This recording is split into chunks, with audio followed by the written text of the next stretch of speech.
We got David Garcia in the building. It's been a while, David. How long's it been? Like 2 years? More like 3 years. 3 years. Dang. Check it out. We got this. David Garcia. What's cracking? Yeah, man. It's been a wild ride that we've been on. Yep.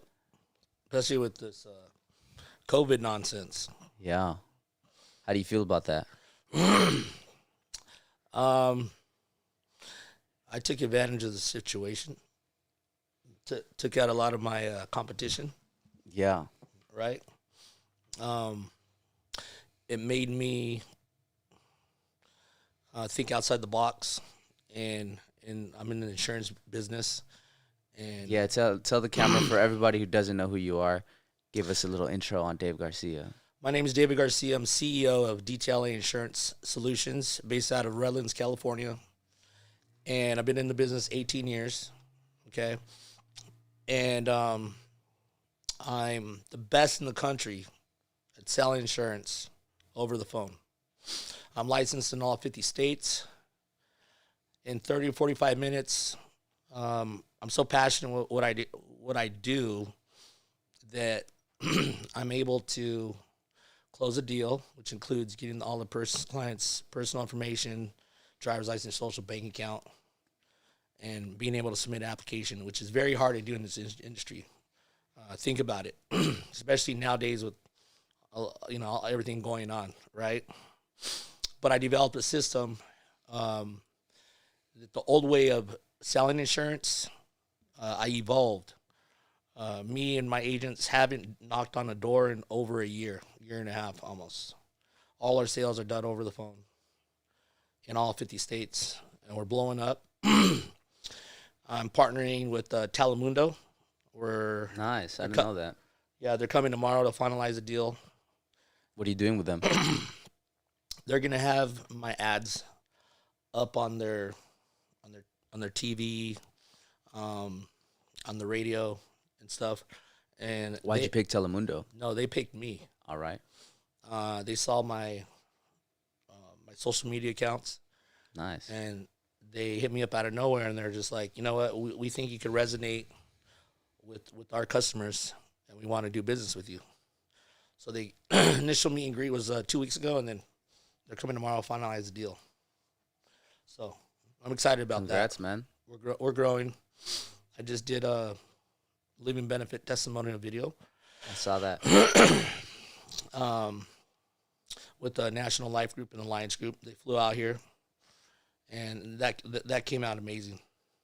And it's my mission is to help as many people as I can, and not just give them life insurance. To be honest with you, life insurance is boring. Right. Even though I've been selling it 18 years. But what is sexy is living benefits.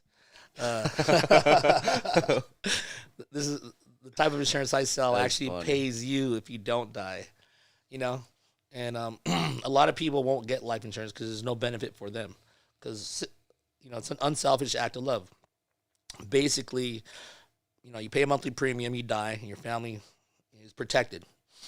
And unfortunately, a lot of people aren't willing to do that because it doesn't benefit them, and especially in the Hispanic community. I've had so many clients. Actually, I used to work with you. You sold. Yeah, we used to work together Yeah, out of for my 2 years. out of my downtown LA office, and It was the first legit insurance brokerage that I worked at yeah, and back in then the Assure days.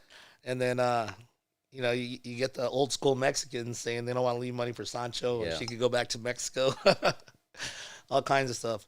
But yeah, these policies, everybody needs one, because if you were to have like a heart attack, stroke, cancer, kidney failure, get ALS, severely burned, traumatic brain injury, go into coma, get paralyzed. If you need in-home care, hospice care, nursing home, if you can't do 2 out of 6 activities of daily living, it pays you the death benefit, right? So let's say, for example, you cover for like $1 million. And someone young like you get $1 million policy for $35-40.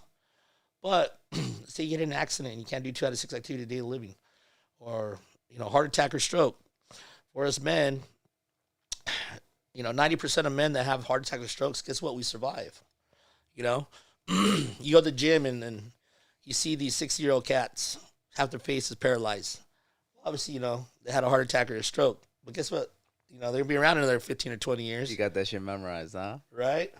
So, a traditional life insurance policy wouldn't pay them pennies because they didn't die. Well, ours, they could cash out up to 100% of the death benefit, depending on the severity of it. So, anyways, I love what I do. I never want to retire. And this is the reason why. Even though I'm in the office, 60 hours a week, unless I'm on vacation, which I do go on vacation a lot. Usually free from the insurance carriers because I'm a top producer. But I don't consider it work because I love what I do, right? And when I'm here, it's funny. 12 hours goes by like that, and I'm just like, I don't even want to go home yet. What do you love about it if it's so boring at the same time? No, I was saying life insurance is boring. Living benefits is sexy. Yeah. Right? And that's what I am. I'm sexy. I'm making insurance sexy again. Like Timberlake, right? That's the song? I guess. I don't listen to that guy, but you think about it, you think about an insurance agent, you think about a 50-year-old guy. So why'd you choose insurance? I don't even know that answer. I didn't choose it. Insurance chose me. No. No, seriously. What were you doing before insurance? I think you were telling me. I just remember you had a Mustang, an old Mustang. That's what resonated with me. Right. But what were you doing before? So I was 23. I just graduated from Cal State San Bernardino. Had a major in criminal justice and a minor in business. And I wanted to be a federal agent. My dad was in law enforcement, and all my family was in law enforcement. So guess what? People grow up in their little bubble. So that was my bubble, was be a cop. That's all I knew. So I got a degree, and then I was working at San Manuel Casino as security. Oh, that's right. Yeah. And, growing up, my dad was extremely hard on me. He's a ex-military federal agent. He had me up at like 5:30 on the weekends, doing chores. He told me there's no such word as I can't. He's made me work full time since I was 15 and a half. I remember wanting him to co-sign for me for my first car, and he told me, you know what? If you can't qualify it, you don't deserve it. Go work harder. And then I remember one thing. I always wanted a pair of Reebok pumps. They were like $80 back then, right? Yeah. And I asked him. He's like, "You're crazy." He's like, "Heck no." It was a cool thing at the time. I don't know. I think I was in junior high or something like that. Instead, he took me to Payless Shoes and got me a pair of Honchos. I think they're like $13.99, right? And then I was like, I kind of low key was resentful, and I hated him. Yeah. And then he's like, "Mijo, one day you understand why I'm doing this." And I said, "Okay." And guess what? Now I understand. Because I look back at all the people in high school and in college that had the new cars, that had everything handed to them. And none of them are really successful now. Because when it came down for them to actually make something of themselves, they didn't have mommy and daddy to hand it down to them. Where with me, I was like, oh, I'm used to this all day, So that was how I grew up. So then I get let out from the casino, and then I come home one day, and my dad's like, "Mio, why you home?" And I was like, "Well, I got laid off, but I'm going to get unemployment." He's like, "Okay, get a job at the end of the week, or I'm kicking you out. I don't let bums live here." So then I was like, okay, I kind of figured he'd say something like that. So I was 23, living at home in Colton, right? And then my girlfriend at the time, which is now my wife, was 6 months pregnant with our first kid. What? You said cunt. No, I said gun. I said son, gun, whatever. And And your first son, yeah. yeah, my first kid. And she was living at home in Bloomington, right? And all right. How far is that from Colton? Like 10 minutes. All right. But like that's like the hood, and you know. And because I'm from the hood. I never in a million years thought I'd be who I am today. Anyways, so I go on Monster Jobs, which is now like Indeed, and I I see an ad from this company called ProMark Financial, and it said account executive. Okay, I had no idea what it was, but I just borrowed my dad's suit, and I went in and I interviewed, right? And then I walk in, and I remember I had to borrow my dad's suit. It was like 110 degrees, and my old Mustang didn't have AC, and it was like 110 degrees in the middle of August.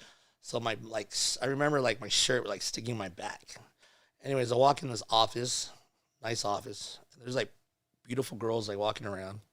There's like these 20-year-old agents like wearing suits. And there's like these nice cars out in the parking lot. And I'm like, what the heck is this? You know? I had never experienced anything like that. I didn't know anyone like that.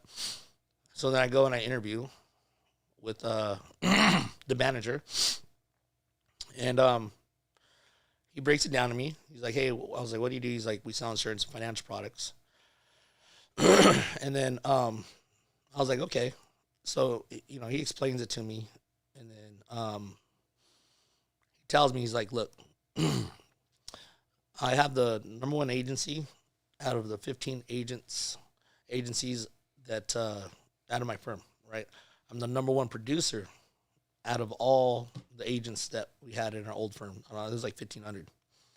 He's like, so if you just do what I tell you, how I tell you, you will be me one day, okay? But there's a 99% chance that's not going to happen.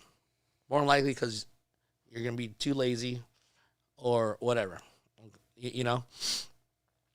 So he gives me his card, and he actually, like, flicks it at me. He's like, if you're interested, give me a call tomorrow between the hours of 10 and 12.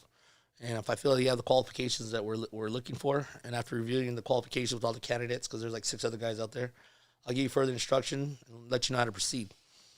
And then he's like, if I don't hear from you, I'm assuming you're not interested, and I probably would have fulfilled that position by then anyways. Have a blessed day.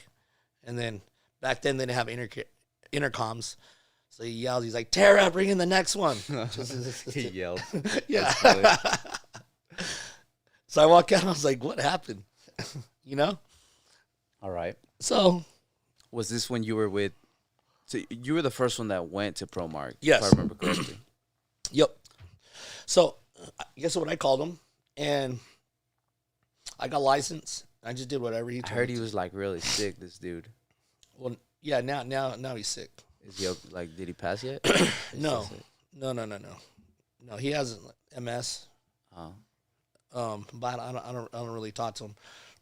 But my very first year, out of 15 agents in that office, I was the number one agent. Even though every single agent had more talent and ability in their pinky than me, I was the top dog. And simple reason is I just outworked everybody, right? I was the first one in every day. I was the last one to leave. I didn't take a single day off my whole first year because that's when all, my dad being hard on me, that's when it all paid off. I had a family to support, right? Yeah. Kid on the way. Yeah. And then, exactly. And then, that How old were you during that time? 21, 22, you said? No, I was 23, going 24. And then, when they say when the cat's away, the mice will play. All right. As soon as he'd cut out early, all the guys, they'd go to the bars, go meet girls. Yeah. But no, I was there till 9, dialing, And, geez, I had a low 35-point contract, which is BS, but I still made over $100,000 my first year. But I didn't know about contracts, nor did I care. I just was making a lot more money than I did when I first met him, And ever since then, I look back. I never look back. A year and a half into it, I was looking at houses, me and my wife. We're looking to buy in Colton and Bloomington because, that's all we knew, right? In our little bubble. Yeah. And then I go and I tell my mentor that, and he's like, heck no, you're not moving to Colton or Bloomington. He's like, quit. He's like, get out the ghetto. He's like, you're either going to move to Redlands or Rancho, Cucamonga, because those are the gems of the IE, but you're not moving anywhere any much farther because I need you to make me money. So then we go look at houses, and then we look at this new development. And the house that I liked, it was like 500,000, and then he's just like, "You're gonna get this one," and I was like, "The heck?" He's like, "Do it, or I'm not gonna mentor you anymore." So I was like, "What's?" And I asked the guy who's selling. I was like, "What's the payment?" It was like $3,600, and I was only spending like $100 in rent. And to be honest, I was scared shitless, right? So I go tell my wife and my parents, and they're like, "What the heck? What are you, crazy?" And I'm like, "Listen, just trust me. I got to do this." I didn't really have any support, because even though my dad was a federal agent, he's making $100,000 a year. He was still used to clocking in, clocking out. He didn't know what it was to be an entrepreneur or run a business, right? Even people that go to college, and you get these professors that are teaching business, but they've never even owned or ran a business themselves. They just know what they've learned through the books, They don't know the long hours, the struggles, the empty bank accounts, the unknowns, taking the leap of faith. Statistically, 9 out of 10 business fail, right? It's a hard thing to do. So you got to really love it, and you got to go 100% in.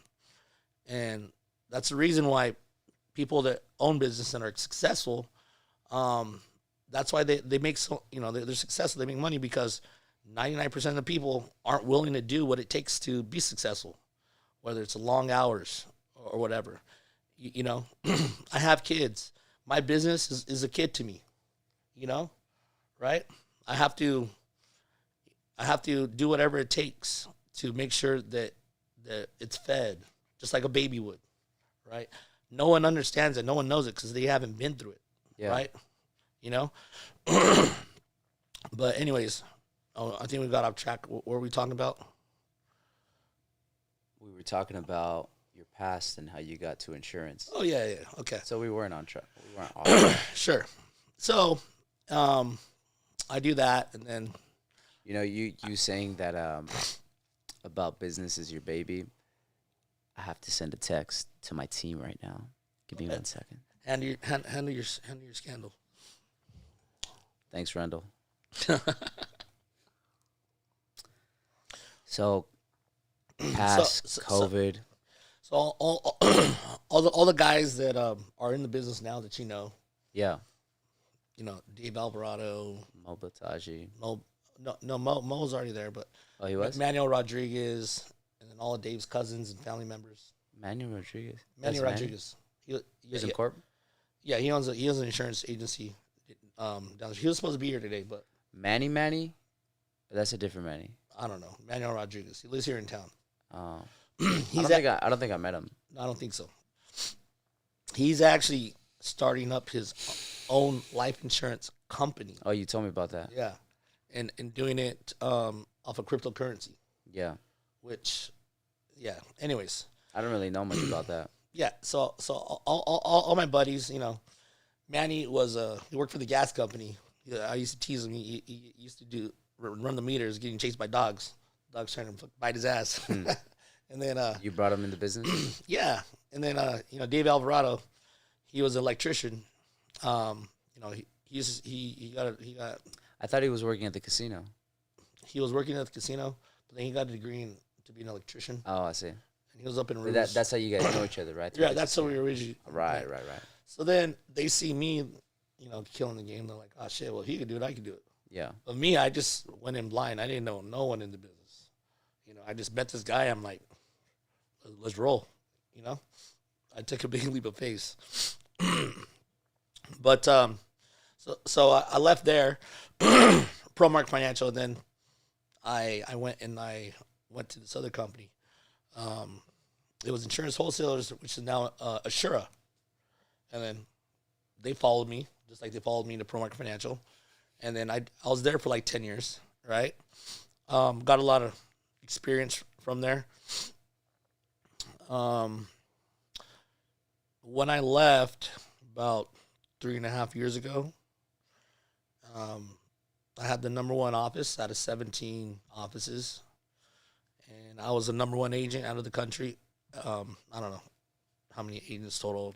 They have a couple thousand. I don't know.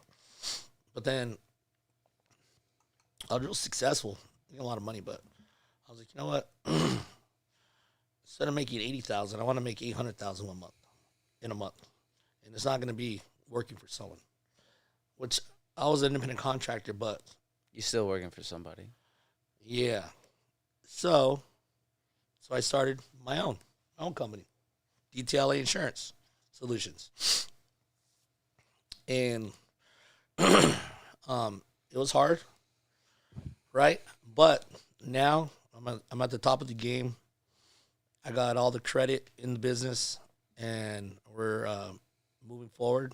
We're gonna blow up. This 2022 is our year. What does your vision look like? Vision. Well, I just doubled my office size. I'm just right now. I'm taking the time. I'm recollecting, and I'm hanging out. And you know how they say, if you hang around 4 broke people, you're gonna be the 5th. Well, if you hang around with 4, wealthy people, you're gonna be the 5th. So now my circle is small, right?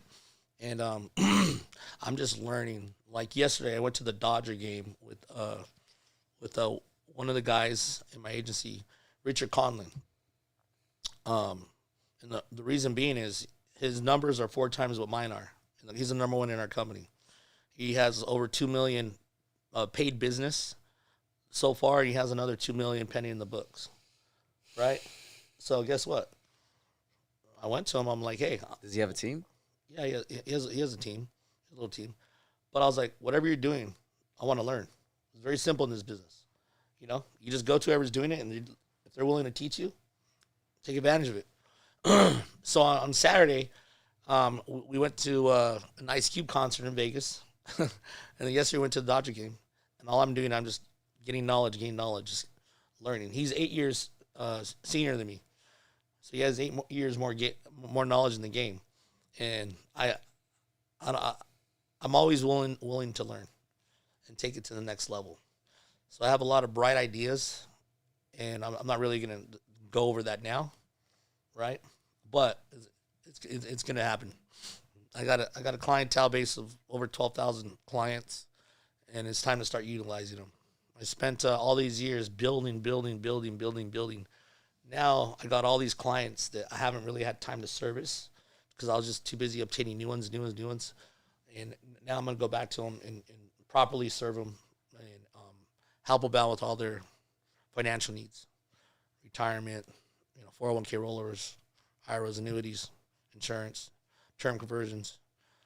Make sure half of them don't even have living benefits because living benefits, I didn't even know about them 15 years into this business. And that's funny. I'd say about 80-90% of insurance agents don't even know about living benefits. It's crazy, right? People that work for State Farm, Farmers, Allstate, AAA, they don't offer it, nor do they know. Okay? So that's why my company and my business and what we do is just, it's easy. We create so much value for people, and the policies are the same cost. The living benefits are free. It's just people don't know about it. So I'm just trying to be out here. My mission is to educate and help out as many people as I can. Because, like I mentioned earlier, if you were to have a heart attack, stroke, or cancer, and you didn't die, your existing traditional life insurance policy wouldn't pay out, but mine would. And I'm just getting the message out there. That's what's up. It is what's up. Let me see here. I got some topic. Actually, I have an intro that I didn't introduce. Are we going to smoke some weed like Elon Musk? Just playing. Yeah, you got weed? Nah. I'm kidding too. All right, so welcome again to Podcast Adulthood, where we bring you business owners to teach us about business, education, leadership, work, family, and life to help the youth manifest their own vision for a brighter future. At Alpha Omega Union, can I have quiet on the set, please? At Alpha Omega Union, the father company of Podcast Adulthood, we build community, create wealth, and we started this podcast with a mission to blend nonprofit and for-profit work. On the business side, we focus on business development and stabilization. So Dave Garcia here, as you guys already know, he owns an insurance brokerage here in Redlands. And we lead with the community development, and we would like to extend multiple invitations to our upcoming events. So save the date. October 23rd, 11 o'clock a.m., like I did mention, Saturday, bike and brew event in Glendale from Brew Yard to Griffith Park and back. Food and drink will be provided for the first 25 bikers. You told me you think you could make that event? Yeah. All right. Second here, hopefully I can get you and your wife at this event. November 13th, free dinner, Montrose, 7 p.m., Ocean View Bar and Grill. First 30 guests eat free. Each guest is allowed to bring a +1. Additional guests pay their own, meaning you can't bring your whole family for free. Third here is the grand charity event located in downtown LA at Peace Yoga Gallery, 8 o'clock p.m. We are partnered with Ola, Heart of LA, a nonprofit organization near downtown LA that focuses on supporting at-risk youth through music, ceramics, and other art mediums. We aim to raise $100,000, and all proceeds will go to Ola, Heart of LA. Our first event of next year is scheduled January 22nd, where we are doing a Fruit for Homeless drive to connect with our fellow neighbors on Skid Row.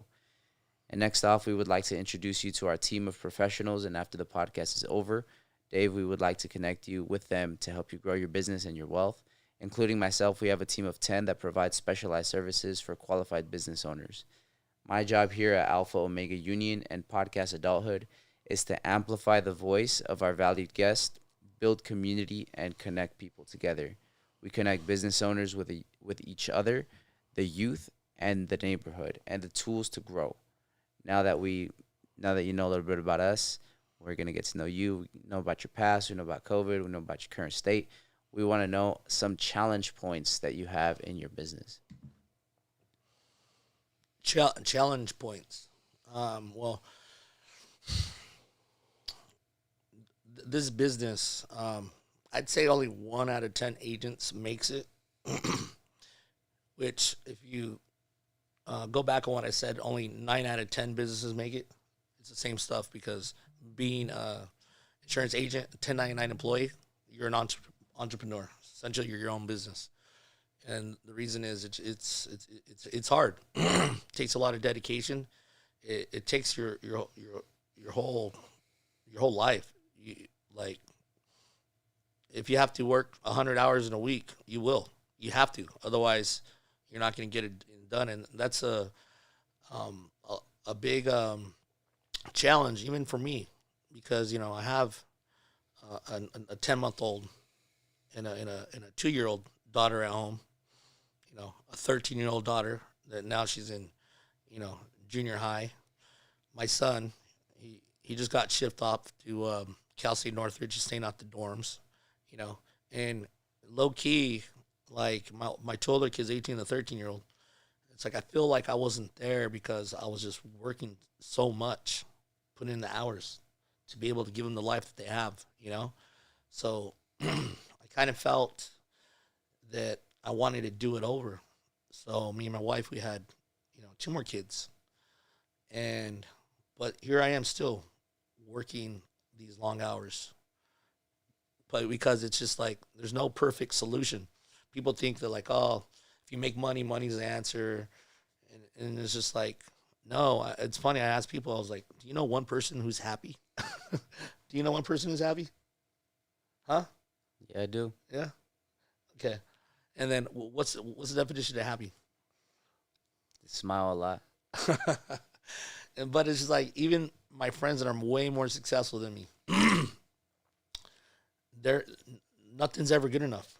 Like people would say, I have the perfect life. I have, nice family, nice business, everything, but it's not good enough for me. I'm still going to strive and keep on going and keep on going it's just the way I'm built, And I just find myself, I'm like, okay, Dave, take a day off today, schedule a vacation, spend time with your family or whatever. But that's just the way people like us were wired. It just, even when I'm on vacation, I'm there just working all the time. And people, to me, I don't know, maybe working is my happiness. Yeah. I just Yeah, I thought could see about that. Right? Right? And Yeah, because especially me, I was never really happy doing insurance right, because it wasn't my thing, right. you know. Mhm. But now that I'm starting my own thing, I'm doing my own business and I have my own vision. It's very different. Like I like working. I put extra hours. I drive when I need to drive at 9 o'clock, 10 o'clock, 11 o'clock p.m. Stay with my brother late, working on the podcast, making sure everything's settled, and because especially with the podcast, there's a lot of moving parts to it. Mhm. There's the podcast side, then there's the partnership side, the nonprofit side, the guests, making sure that everybody's um, not happy, but the communication is there, you know? And doing that, it's a lot more satisfying than really anything that I've ever had. Right. And you don't have like a family, right? No. I mean, I have mother, father, Yeah, brother, but yeah. no kids, No wife, kids, yeah, nothing yeah. like that. So when you have a wife and a kid, and then that's where you just like you need to keep a balance too, I see. you know? Because I have a wife and I got little girls that are waiting for daddy to come home.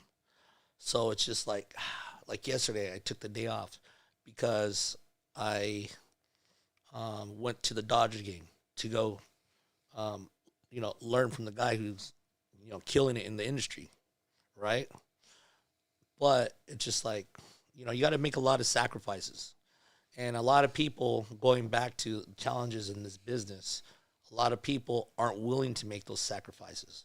And they'll use anything as an excuse. Oh, time away from my kids, or whatever it is, Yeah. and Car that's broke fine. down. Whatever. But it's not for everybody. Not everybody's built for this, And like I said, out of 10 agents I hire, only one will stick around. But guess what? That one day, they'll be making $500 million if they stick it out, you know? But people nowadays, they don't want to work. It's crazy. Yeah. A lot of people are making more money on unemployment. Yeah. My wife went to Chick-fil-A the other day, and she couldn't even go into the restaurant to eat because she said that like 20 of their employees had quit. That they don't have enough staff. Yeah. So they had to just like take the food out to Yeah, her. same thing's happening in the plumbing industry and also in the barbering industry. All the industry. Yeah. Like Casino Morongo is giving people $2,500 incentive to work for them. Crazy. And to me, I look at that as I'm going to take advantage of the situation. I look at that as like, geez, all these people don't want to work. That's fine. I love working, All my competition, want to make excuses, perfect. I'll service the people that need to be servicing. Okay, but I can only do so much. That's why, like, I'm building a team, But yeah, this business is challenging, but the rewards they're great. So besides monetary rewards, what other rewards do you get from this industry? Helping people. I've had many policies pay out. And I'm not talking about delivering a death check. I'm talking about people that, I had a guy that he got a $500,000 living benefits policy. Him and his wife came in, and then my assistants babysat their kids as we conducted business. He already had existing traditional old life insurance policy. I upgraded him, and 30 days later, after he got the policy and it was delivered, he was a lineman, electrician, and he said a transformer blew up right in front of him. I don't even know what a transformer is, but I looked at the pictures. He got burnt from head to toe. He was in a medically induced coma for a month, and it took him about 7-8 months to retire. But he had that policy, and it was only active for about a month. And we ended up getting him a check for, I think, $186,000, right? And he told me after he woke up from his coma, he's like, Dave, if I wouldn't have got that check, I wouldn't be here today. I was like, I fell behind my bills, 2-3 months, and me as a man, not being able to provide for my family, my kids, I felt helpless. Here I am trying to struggle and fight for my life, and then I can't even provide for my family. He's like, Dave, if it wasn't for you, I wouldn't be here. I wouldn't have made it. He's like, I'm grateful for you. Okay. Another client, we just did the testimonial on her. She had a $500,000 policy. She had the policy 11 months. When I met her, she was in her 50s. She was very active. She was very healthy. She was a brown belt in Taekwondo. She was running marathons. And when I upgraded their policy, 'cause I had sold my original policy 12 years ago, they didn't even really care about the living benefits. But I was like, no, you're getting a policy with living benefits. Okay? And they're like, okay, whatever. Because they didn't think that could happen. Anything could happen to them.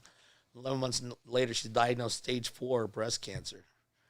And we ended up delivering a check for $316,000 cash for her while she was living. And, same thing. They told me I was godsend. And they ended up moving out from their 700 square foot apartment, buying a nice house in the LA Hills, buying the dream house. So that's what's rewarding. I don't do it for monetary anymore. I learned a long time ago. You just help people and let them know that you're truly trying to help them, and the money will come. But that's what's rewarding for me, and that's why I never want to retire. I mean, I understand if I was out there, with a orange vest and a jackhammer, and my body couldn't take it. I'm like, yeah, I want to retire one day. But nah, I'll be 70.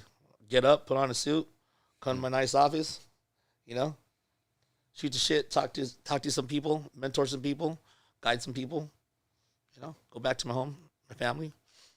I mean, yeah. I'm not the type of guy to just be at home and just chill, And it's funny, in people in law enforcement, my dad told me that, being law enforcement their whole life, and then he would get a letter every month, and it'd say all the people that died, and countless people once they retire, because they're so used to adrenaline filled, daily activities, high speed pursuits and chasing people and stuff. Yeah. And then you just go cold turkey and stay home and retire. Same thing happens in the prison industry. Yeah, same thing. And then they die, they're just you know what I mean? But yeah, to me, I love what I do. So, yeah. Tell me about leadership. Talk to me. What are some strategies? What are some qualities of a great leader? Qualities of a great leader? You got to have patience, which I'm working on. And it's funny. You just have to make decisions not based off of emotional. Yeah, you can't make emotional decisions. You gotta think with your brain and not your heart. And that's just my advice. I've had a situation, and I asked my other CEO friends. They have multi-million-dollar companies, and I was just like, you know what? Yeah, I really want to do this, but I just don't know what the answer is. And they told me, they're like, Dave, you're a CEO, right? And I was like, yeah. Like, hey, you got to make CEO decisions, right? And you just got to think what's best for your business. Yeah. Not emotional. You just got to lead by example, right? I'm extremely, people don't comprehend me really, just because they say I'm like a robot. I'm just, doesn't matter if let's just have a late night.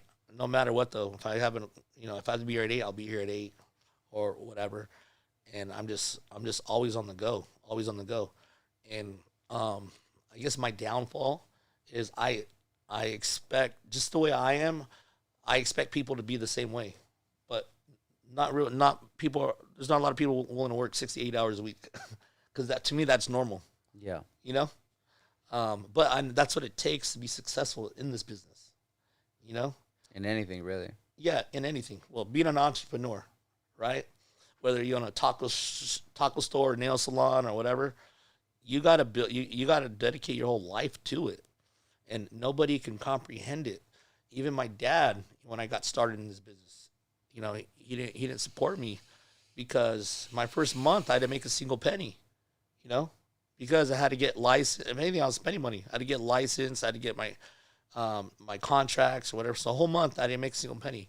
And him being my father and him giving me the best advice that he could, he's like, Mijo, what are you doing? What is it, a pyramid scheme? Like, how do you go to work and you haven't made money? And you can't explain it to them. You can sit there for hours and they're just not going to get it. Someone that has an own a random business, they're just not going to get it. You just got to show them and prove them. Now, he looks back, he's like, Mijo, thank God he didn't listen to me. What the heck did I know?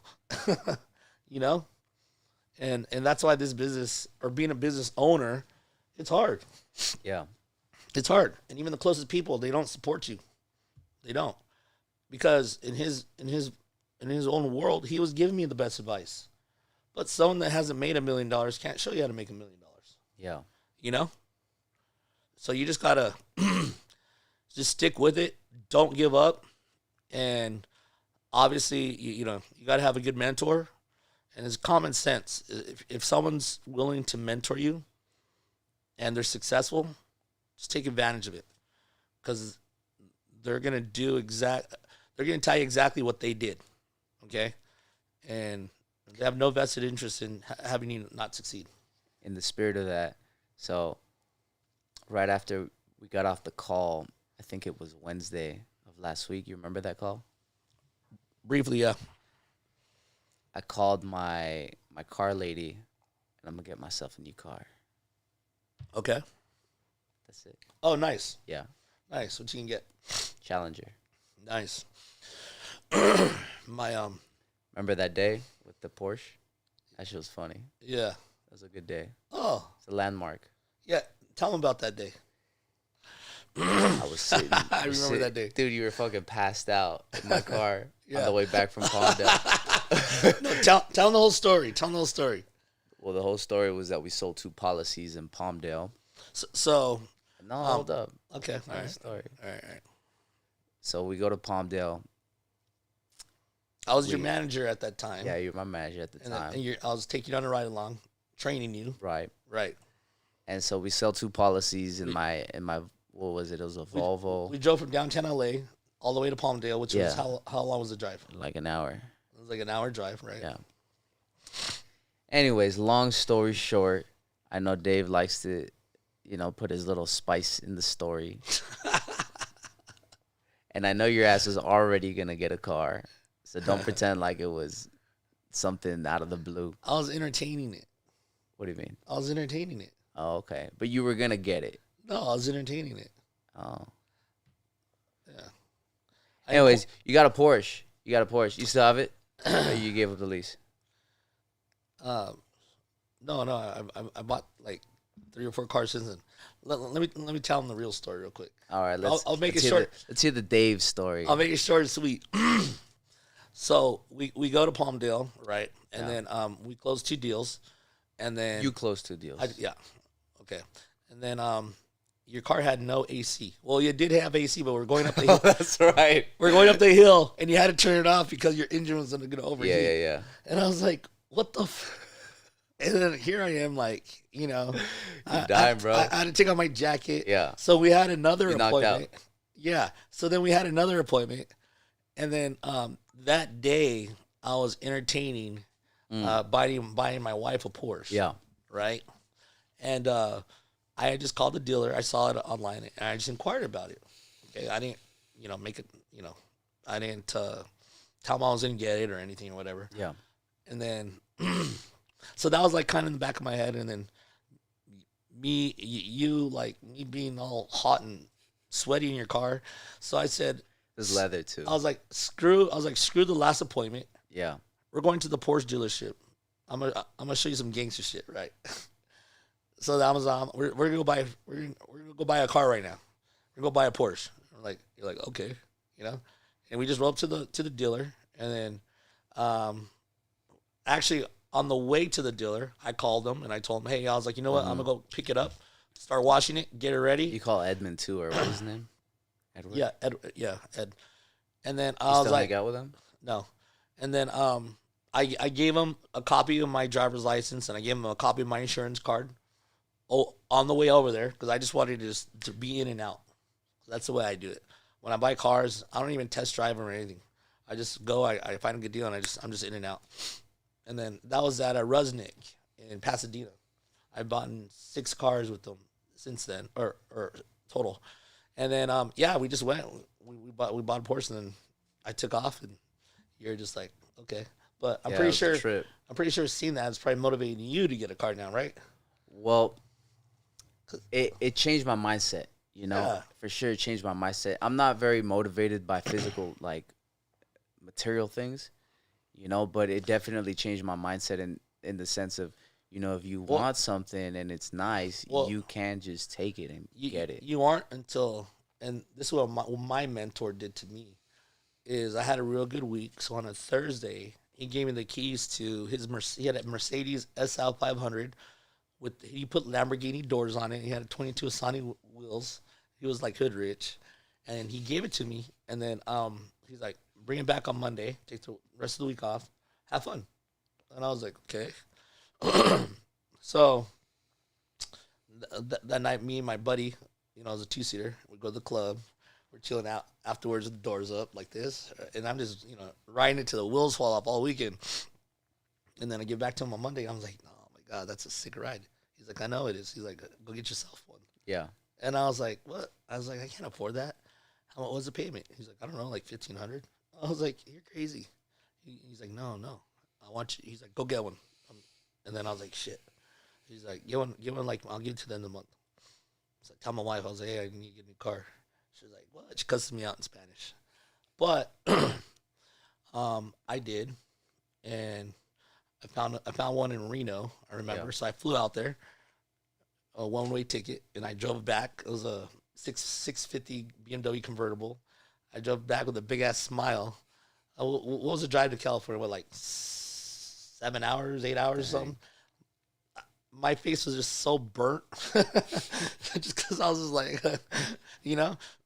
But if he wouldn't have done that, and if he wouldn't have done that with my house and pushed me, because I wouldn't have done it by myself. Yeah. You know? Low key, I was like scared. You have to get out your comfort zone. Yeah. Right? You got to level up. Yeah. And if he wouldn't have done it, who knows? I wouldn't be doing what I'm doing now, you know? Yeah. But he did. Thank God he did. Something Will Smith says is that everything you want is right on the other side of fear. Yep. And people are just not willing to take the risk. Yeah. But you have to take risk in order to get towards. I'm getting in the cage in February. Fighting? Really? That shit. Well, what's your what do you train? Right now, Muay Thai. Yeah. How long you been doing that? Consistently 6 months. Yeah. Congrats. Thank you. Where's that? Where are you gonna fight at? Central California. Wow. I was training when I went to Fresno. I was training jiu-jitsu. Yeah. And I've been training. I did wrestling in high school and then boxing in middle school and karate when I was real little. Oh wow! So you've been doing your whole life. Nice. Yeah. Nice. February. I'm excited for you. Yeah. Thank you. I want to see that. For sure. Yeah. For sure. Shit. Yeah. It's a mixed emotion. Sometimes I'm like super confident, like, yeah, I'm just gonna fuck this dude up, you know? Because of the league that I'm in, it's not like a professional league, it's amateur league. Right. And then other times I'm just like, damn, like, what if like he's better at me at this? You know what I mean? So it's a mixed emotion, but I'm excited to get out there. It's gonna be fun. It's gonna be fun. It's just like in this business. I had a new agent, the girl Erin, that you heard her close. Oh yeah. You heard her. She's really good. You heard her close 2 deals. She's really good. Okay, guess what? She's so smiley too. Guess what? On Monday was her first day as an agent. Okay. She's a natural, man. And she was scared shitless. Really. And then I would go in there, and you know how in the business she had leads, and she was looking at them, she was smiling them, tasting them, highlighting them. Yeah, circling, doing everything but calling. Exactly. That's how it is. And then I was like, just get the fuck on the phone. Just dial. That lead, they're not even answer anyways. You got 100 others. Just doing everything and everything. She was scared. She was scared. I was like, just do it. Just go all in. Okay. Like, think about it. These are just normal people. Yeah. Making 50,000, 60,000 a year. Yeah. That want your service. They want your help. Help them. You know. But she was scared. She was scared. And then guess what? She closed the deal. Yeah. The first day. Yeah. Dang. And then I was like, how do you feel about that? She's like, I don't even know how to react. Yeah. I was it's like, a good feeling. But now you overcame it. Now it's like, you got this, right? Yeah. Now it's like when I get on a call, I don't go in a call thinking like, oh, am I going to close it? No, I know 100% I am. I'm thinking about how I'm going to help these people, you know. But yeah, it's a big shift. She already has like 7 sales for the week. Wow. Yeah. That's amazing, man. I think it has a lot to do with you and who you are now and the type of people that you're attracting because of the level that you're at. Oh yeah. Because before when we first started, it kind of seemed like a struggle, you know, like getting that leadership muscle. You know what I mean? Yeah, I'm just all in. Just go hard in the paint. You know, if it's not for you, if you don't like it, there's a door. You know. Yeah. If you want me to mentor you, you're gonna do exactly what it is and how I tell you to do it. There's the door. I like that. Otherwise, if you think you know better, then go ahead. Yeah. You know what I mean? Right?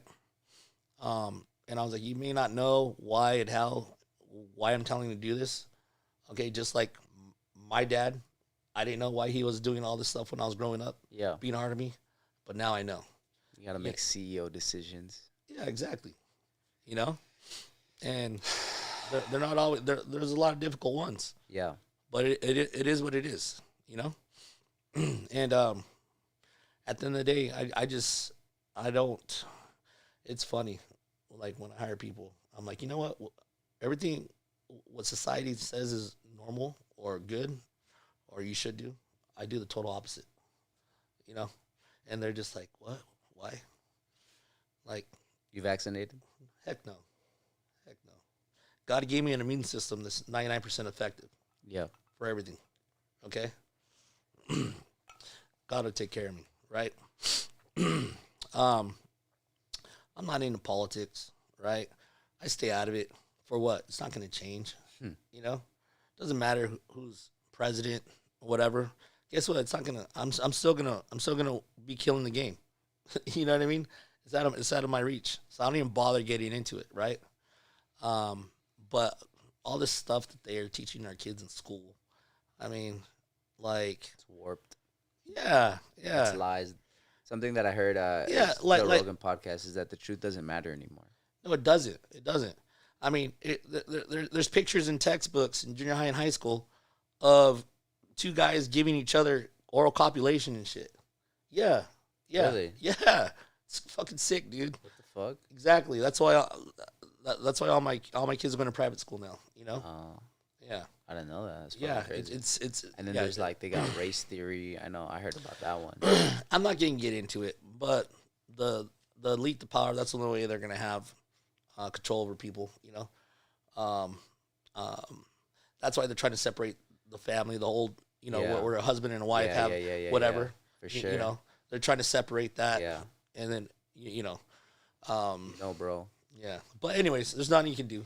All I know is I'm gonna gotta keep your family strong and exactly, unit. and let them know and just get them ready for this world. Yeah. Whatever it is. Sure. You know what? Something that I saw on your Facebook that might trigger some people that is like super simple is that you bought your daughter a kitchen set. Right.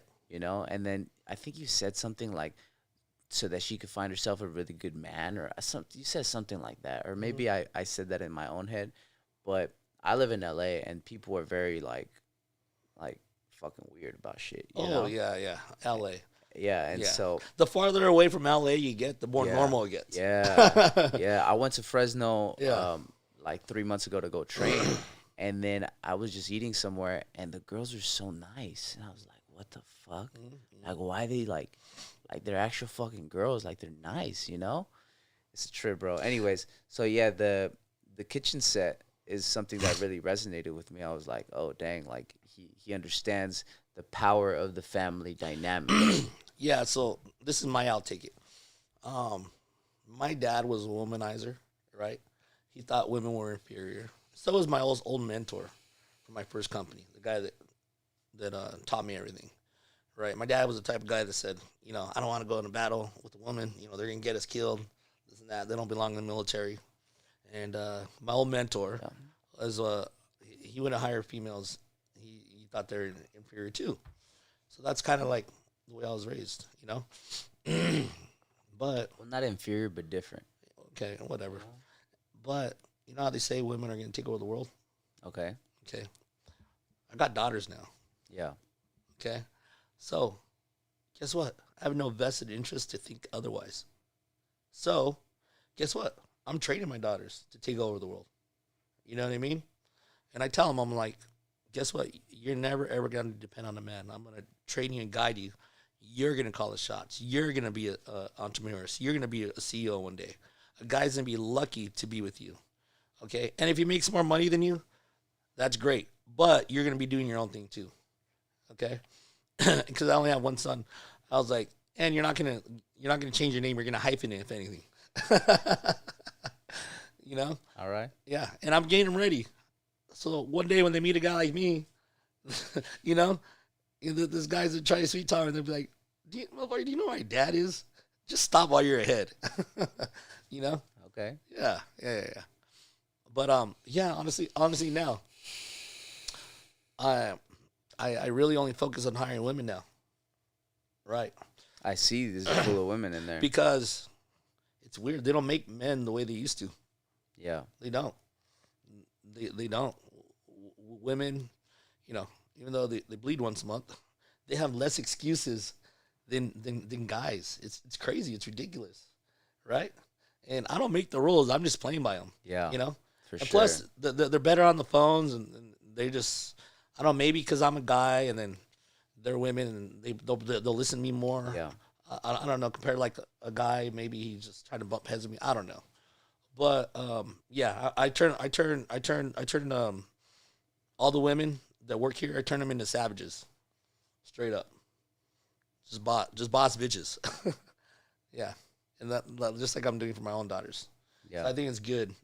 I'm training my little girls, and then that's why I'm very open, and I understand them too, especially the ones that have kids here, I'm all about family. I tell them, hey, if you need a day off or your kid has an appointment, go ahead. A normal boss wouldn't, he'd be like, oh, I don't give a shit. But no, just because I have a lot of kids or whatever, they appreciate that, that I can relate to them, and that's why we have like a good bond. And I have their back and they have my back. Yeah. And I guess you could say, like, obviously I'm a Leo, a lion, right? My license plate says DTLA Leo. So I'm kind of like the lion. And I got a pride of lionesses, and they all die for me, right? Because they all respect me. And everyone takes care of one another. It's like a big family here. There's no back talking, no backstabbing, nothing. I wouldn't let that shit slide here. So, yeah, it's a good thing. Yeah, good. How many guys do you have? Just JP? It's funny. His name is JP. No, I got a lot of remote agents. Oh, yeah? I got an office in Vegas and stuff. But in the office? Total like 10 on the daily. All right. And so leadership. What else can you tell me about leadership here? What other advice do you have for leadership? Leaders out there, people charting their own path. I would say quit worrying about public opinion and what people are going to say and think about you. Okay? Because when you start becoming successful, you're going to get a lot of people saying this, saying that, whatever. And I learned a long time ago, you're never going to make everybody happy. Never. Doesn't matter how perfect and how politically correct you are, you're never going to make no one happy. All right. Right? So now, I just said, fuck it. I'm not politically correct at all. I'm me, right? Either hate it or love it. Straight up. If you don't like it, there's a door. Right? So like with my social media accounts and stuff, I put stuff out there that's off the wall that normal corporate CEOs or whatever the politically correct wouldn't put, right? Like what? I don't know. There's a post on there that says the less fucks you give, the better you live. And I had a picture of, a guy in a suit. Like stuff like that, Normal people wouldn't do it. Like I said, in the business, it's a typical 50-year-old guy with a brown suit and ugly white socks and be like, hey, you want to buy insurance? Nah, I make insurance sexy, And I have a brand, right? And, there's a lot of beautiful ladies that work here, right? And then even my sister the other day, she's like, we're posting, like, I don't know, hanging out or, doing events. Like, at the office here, we'll have tattoo parties. We'll have teeth whitening parties. We'll have Botox parties. Like, who does that shit? I do. You know what I mean? Right? Yeah. And my sister's like, don't your, like, older clients, don't you think they're going to get mad and say anything? And I'm like, first of all, I don't care if they do. And B, no. For what? Even though there's, just to say, a 60-year-old Mormon or like a preacher or something, right? They're going to be, even though they're not about that life, but they're living vicariously through my accounts. And guess what? Low key, they're like, yeah, that's my insurance agent. You know what I mean? It is what it is. Yeah. Yeah. I live every day like it's my last. Right? Straight up. And as long as my family's protected, as long as my employees are taken care of, as long as my clients are taken care of, hey, I'm doing my job. I'm doing my job. And people don't like it, hey, I don't care. Where's the door? That way. Yeah. Yeah. Yeah, that's something that I've always appreciated about you is that, because there are some people that don't like you and don't vibe with your vibe, and you don't care. I'm real. Yeah. I'm just real. Yeah, I'm real. You're doing you, I'm doing me. You're you 100%. You went all in on being you. Yep. I'm all in. Yeah. All in. Yeah. But I am a sweetheart. I'm a big teddy bear. Are you? Oh, yeah. I haven't seen that side. Yeah. You used to be back in the day just yelling in the office. Huh? Yeah. What's the teddy bear side? What does that look like? I'm a big teddy bear. I'm the biggest mama's boy you can meet, dude. No, I swear to God. Like, I love my mom. I think I would, like, up until age 14, I think I would, like, sleep in her bed and just have her, like, scratch my back and shit. I swear to God. What else? And, yeah, man, like, at work I have to be a certain way. But at home, I'm just a teddy bear. Like, I couldn't imagine not going home and not, like having someone there for me, like my wife, sleeping next to me. I would go crazy if I didn't have someone right next to me. It's weird, like oftentimes, like, I don't know, she's maybe went on, vacation or I don't know, whatever. She's never gone, but I'm just like what the heck, I need someone there all the time. I think it's a Leo trait too, but yeah, I'm a big teddy bear, bro. Sometimes. Yeah. Tell me about that transition between, when we were at Assura and the type of mindset that you had then and now that you're running your own thing and running your own show. And I want to know the kind of the dynamic between you and your employees and how that works. Because I know before it's one way and now it's a different way. And I just want to know how you evolved into what you are now. Yeah, so even there, Assura, they're a good company. They, their system is good. It's working. But now my IMO that I'm with, it's just like there's like 60 Assuras. Like now I'm equivalent to an Assura. Obviously, I'm not as big, right? But now I went with someone bigger that has like 60 Assuras. Who is it again? The Lions Group. Alliance Group. The Alliance Group. Yeah. The Alliance Group. Yeah, the Alliance Group. Yeah. I don't know. They're doing like 55 mil of annual paid premium a year and stuff. So their system is good or whatever, but it's just like I still had to answer to somebody. Yeah. You know? Okay. I couldn't have tattoo parties at the office. and stuff like that, you know? So I was just like, you know what? I just want to have my own company and just have fun, help clients, and, you know, be successful and just make my own rules. Yeah. You know? That's it. And that's what we got here. Like, you know, we have field trips. We'll go on my Escalade and we'll go to Morongo for the night, and like casino steak lobster night, and we'll go gamble and just hang out and stuff, like, you know. I mean, we had a couple of those trips. We went. Not gambling, but we had a couple of those trips. Yeah, we went to K-Town. K-Town. I live in K-Town now. You? I do. Yeah, good times. Good times.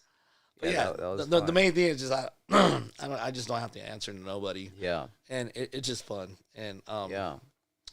Can't put a price on that, huh? No, you can't. You can't. And I love it. It's great. I got a great location here. I wouldn't change anything for the world. Yeah. I mean, I was. It's very peaceful here. Oh yeah. I came out and I didn't hear much noise. No. Very nice. Totally different. The 4 years I was in LA, you know, 70-mile drive back and forth. Yeah. I don't even know how I did it. Yeah. I mean, I do. I had a condo, you know, for a while there. Yeah, remember? with Jordan. Yeah, I had a condo out there, but You still talk to Jordan and Garrett? no, Garrett, yeah, Oh yeah. yeah, yeah, but I had a condo out there, but I was just so burnt out of LA. Yeah. Oh my god, it just like sucked me dry. I just wanted to come to Redlands, just hide under a rock. You know what I mean? But yeah, now instead of driving 70 miles, I live 3 miles away. Oh, that's good. Yeah, you know, I could go home for lunch. Nice. Whatever. And Redlands just such a calm, peaceful town. It really is. Perfect place to raise a family. Yeah. You know, nice school system. Yeah, you don't want to raise a family in LA. It's not the place to be. No, nice school system. That's good. My daughters are in youngest. They're going to Redlands Christian. They got a good program. It's funny. I'm hanging out with my successful white friends, and their little kids are speaking Spanish. Oh, and yeah? I'm like, what the fuck? I was like, That's good. do you know Spanish? He's like, heck no. And then he's like, oh, you got to put them in Redlands Christian. They have a Spanish immersion program where from grades kindergarten until 4th grade, Yeah. they teach all curriculum in Spanish. Oh shit. Every single word is in Spanish. Give me a sec. I Yeah. think my cousin thinks it's today. I have a brunch. Hey, what's up, bro? I'm in a podcast. Hey, we're meeting tomorrow, no?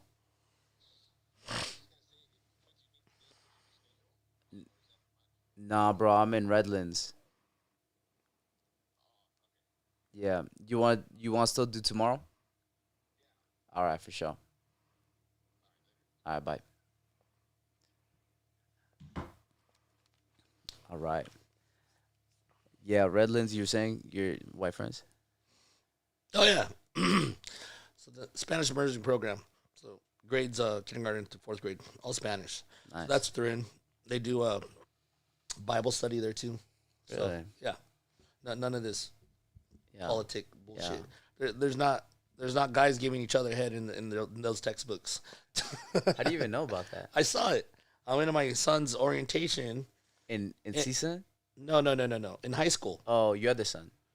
No, I only have one son. Oh, gotcha. This was when he was going Gotcha, in high gotcha, school. gotcha. You know, the parent orientation. Yeah. And I so go. you were like flipping through the books. Yeah, I and was shit? flipping through the books, and I was like, "What the fuck is this?" And I was like, "Are you kidding me? It's bullshit." You know? Weird. Yeah, they're brainwashing the kids. Yeah. It's, you know, and it's all coming from people. Yeah, and It's all coming from people up there. And they are. They're even doing like a hormone replacement therapy for like really young kids. And then it's just like the school districts can't do anything about it because otherwise they're not going to get funding. You see what I'm saying? Yeah. And if you do your research, the Rothschilds are the ones that invented the school system for this country. Wow. Right?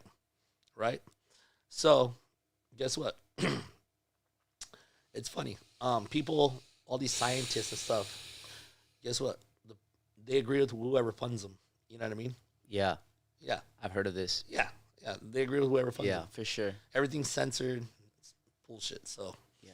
and then now they're trying to, I don't know, I guess the governor's trying to vaccinate the kids now, right? I heard that they're doing that in Canada. Yeah, in grades 12 through 18 or something, they have to be vaccinated, and I think they're even trying to do it younger kids. I'm like, if that's the case, then my kids are going to get homeschooled. Yeah. Or screw it. You know, they're not going to go to school. I'll show them how to run a business. Yeah. You know what I mean? It's funny. I was seeing commercials and ads, like all throughout the country. They're offering free packs of six packs of beer. They're offering lottery tickets. They're offering raffles. Yeah, I heard about coupons. For coupons. I heard coupons. I'm like, the government doesn't like you. They're not going to spend money. There's a thing behind it. You know what I mean? Everything comes with a price. If they really gave a shit, why don't you go pay for people's chemo and cancer? Right. Or told people not to eat unhealthy food and like exactly transition to healthy food. Exactly. But anyways, like I said, you just gotta keep take Keep care your of home tight. Yeah, exactly. That's a good phrase in there. Keep your home tight. Keep your home tight. Keep your home tight. Yeah.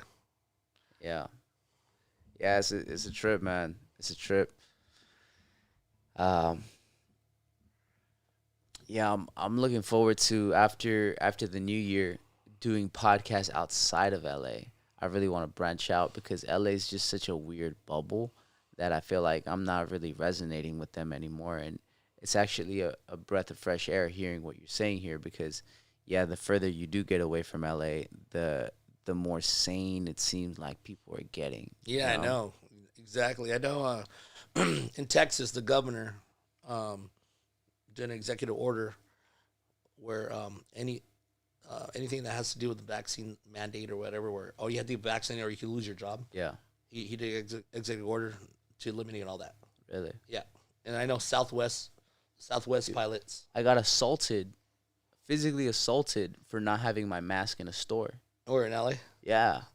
I was assaulted. Yeah. The security guard pushed me. It was like shoving me. Yeah. You should have did your jiu-jitsu. Dude, I should have. I was like, oh, you didn't even know, bro. You don't even know. You would be dead. Nah, but it's crazy. Like people were physically assaulting you for not wearing a mask. Yeah, and it's just like, hey, if you're vaccinated, then why are you worried about me not being vaccinated? Exactly. You're vaccinated. You're That's good. your business, yeah. Yeah, you're good. You can't even get it, right? You can't get it, right? Why do you always do this? Because you know it's two, right? Yeah, whatever. You always do this. Yeah. But it's like, you're vaccinated, so why do you care if I get it or No, not? for real. You know what I mean? Like, you're immune now. You can't get it. Right. You're unfuckable. Yeah. It's a trip, bro. Yeah. I just don't even watch the news anymore, bro. Yeah, me neither.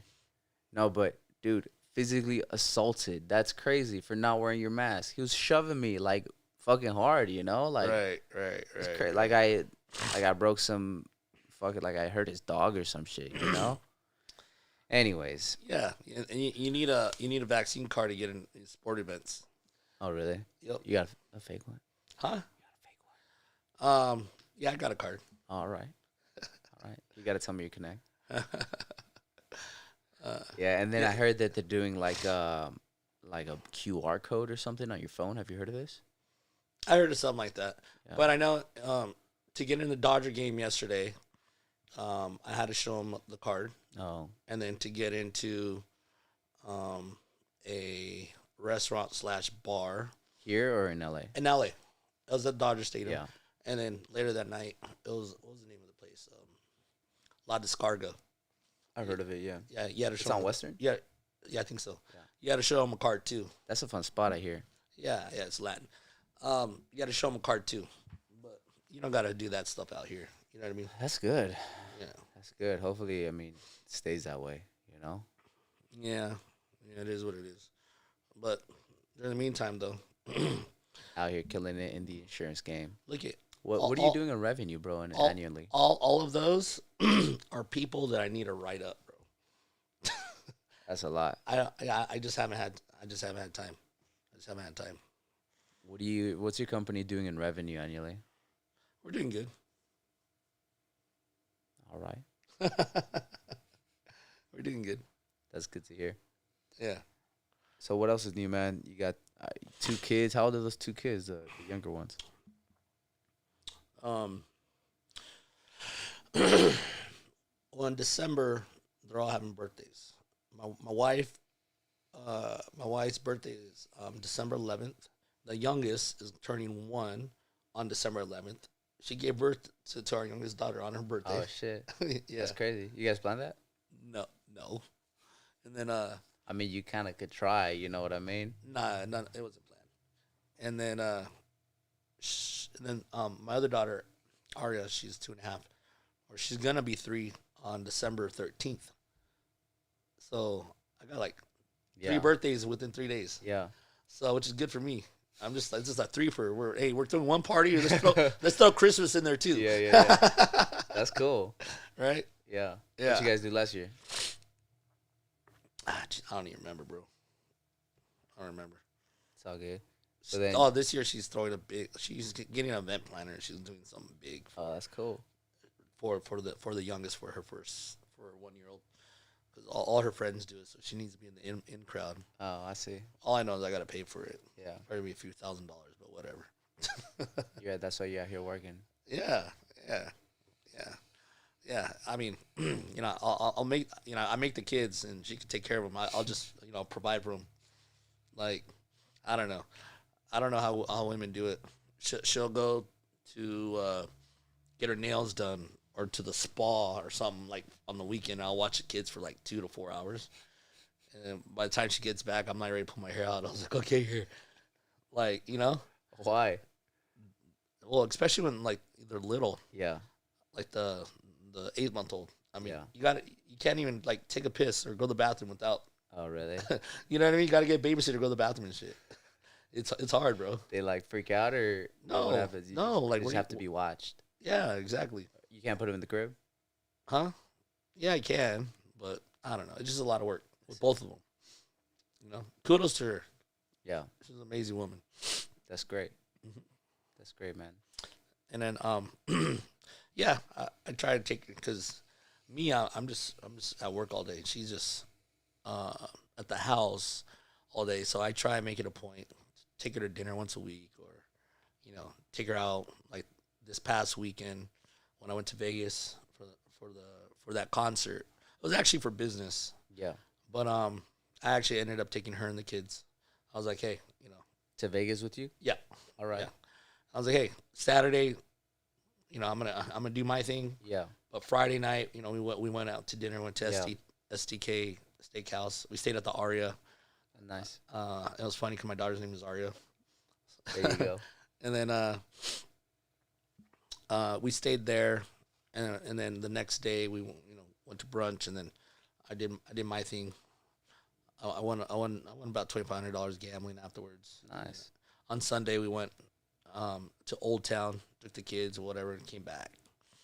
But yeah, man, with girls, the wives, you gotta appreciate it, because a lot of women, they get depressed too. You know what I mean?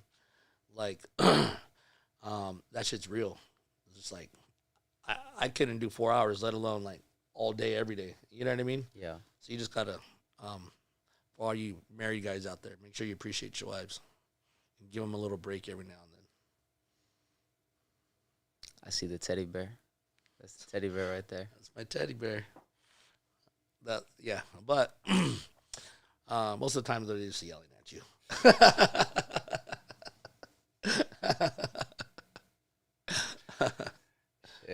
Yeah.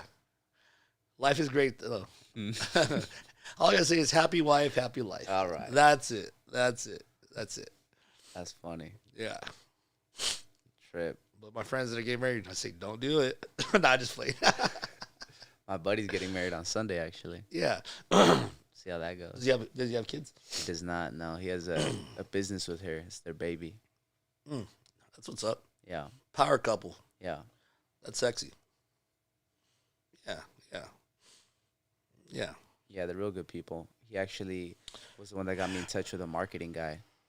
So like it's like a Yeah, brotherhood that we have. my wife used to. Well, she's still licensed, but she was in charge of the Spanish market for my company. You know, but then I kept on impregnating her, and then the last time, our baby's one.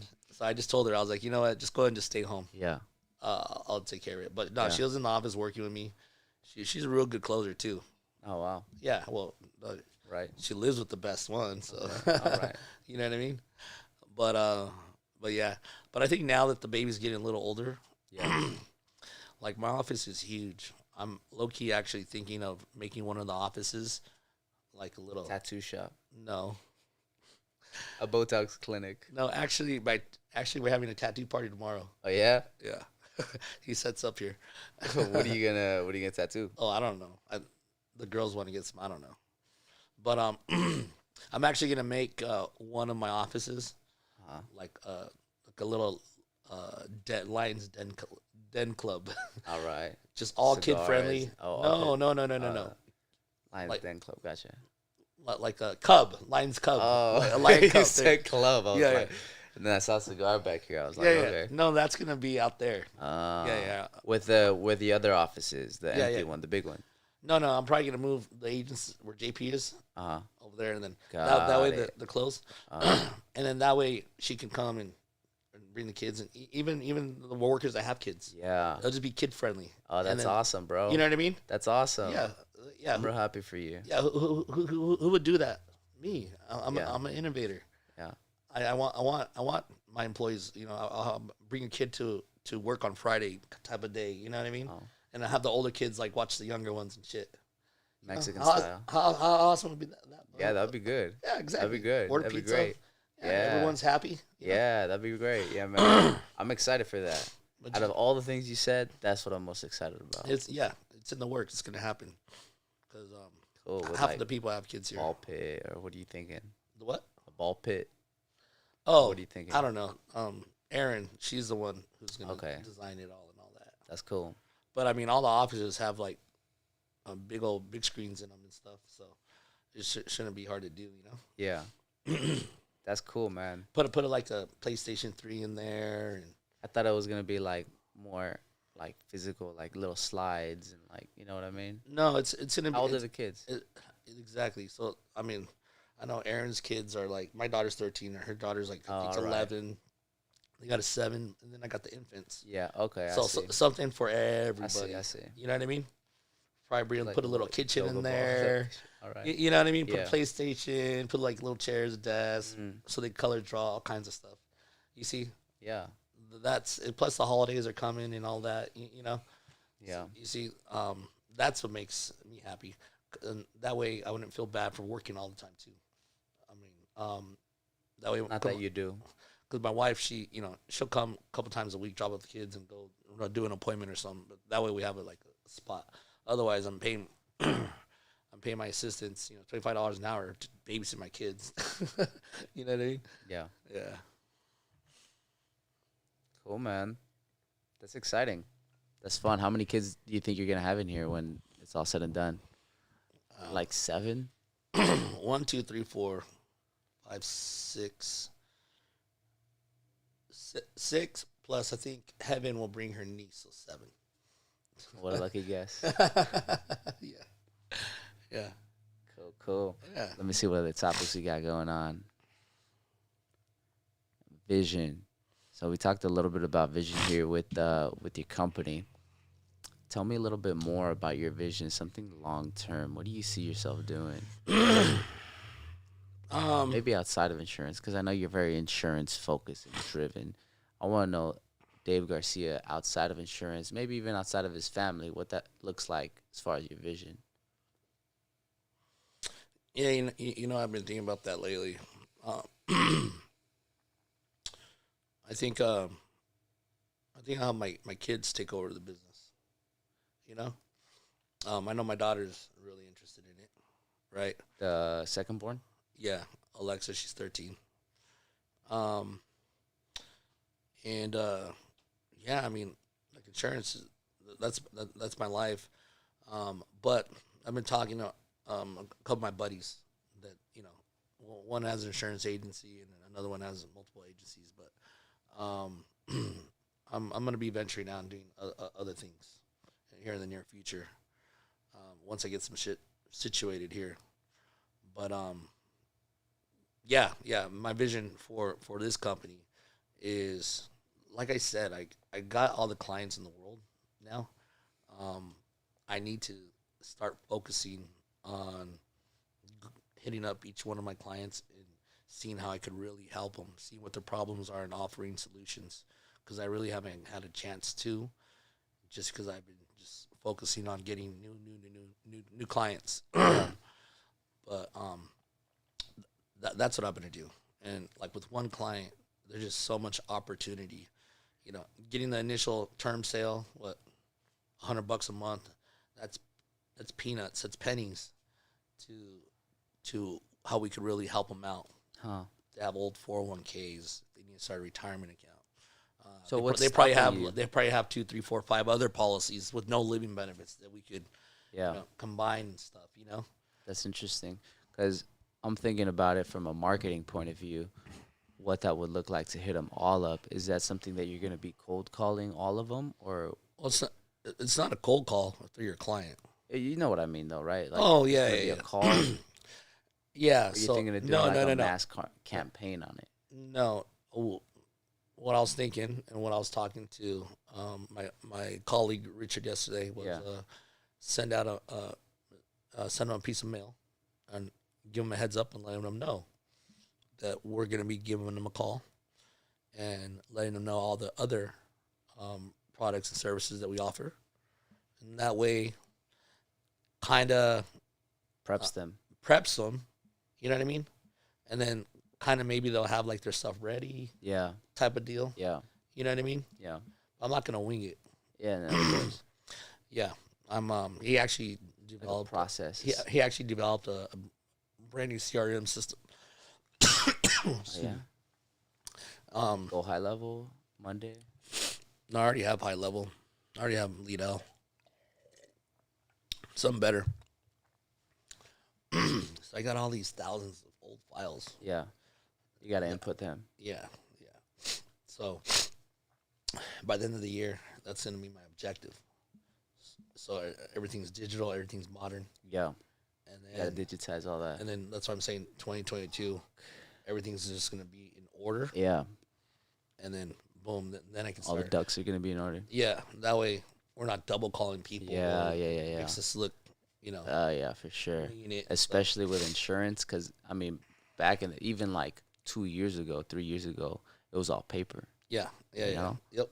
And so now to transfer all that over, it's going to take some time. Some manpower, too. Yeah, but a lot of the carriers were actually able just to transfer the stuff into the new CRM system. Oh, that's dope. So yeah, that's what I was actually talking to my colleague about yesterday. Okay. So yeah, just pregame, get everything, all the ducks in order. Yeah. And then I really don't even want to start recruiting until mid-January. Are you looking to have your agent service these clients or just yourself? No, the agents, what their job is going to be to keep on bringing in new business, new clients. Like I said, tomorrow I have a deal with Telemundo that I'm going to finalize. So we're going to have new people, new leads coming in. That's for sure. I got a real good funnels lead system that I showed you it, where I have the campaigns. Yeah. Campaigns. I got to advertise your ad. Yeah. I got campaigns all over the place. People that are wanting living benefits. I got a diabetic one. I could get a insulin diabetic living benefits. It's unheard of. Yeah. Right? And I did a specific campaign for that, and that's blowing up. So, wow. No, the agents. Riches are niches. The agents are going to be bringing in new clients. But kind of like my 5 admin, they're going to be doing all the legwork. They're going to be sending out the letters and putting it on the CRM system, calling the clients, booking me up, whatever. So then when I come in, I'll have, probably 6, 8 clients that are ready to talk to me so I can help them out. You know what I mean? Yeah. they're gonna do all the processing, all the paperwork, all that stuff, whatever. I'm just gonna, I wonder how my team can help out your team, because I have a marketing team who's good, but I don't know exactly how it would work on the new client, or excuse me, the old client side of things. So you're talking about the old paper apps. Yeah, the old paper apps, not transferring the data, but maybe finding a way to contact them, not via mail, snail mail, like a different way to prep you and to give you more, how do I say, credibility. You know, because something that I heard, what's your name, Evelyn? The one that was in here, the smiley one. Aaron. What I heard her do, what I really liked, was that she told the client to add her on Facebook. Yep. And I think that was even her personal Facebook, right? Yep. And that builds a lot of credibility. And so I'm wondering if somehow you can build even more credibility either through snail mail and transfer that to digital marketing or to some social media aspect. You know what I mean? Like QR code or something like that. Well, here's the deal. My new sales process involves adding all our clients on our personal Facebook. Okay. Yeah. Okay.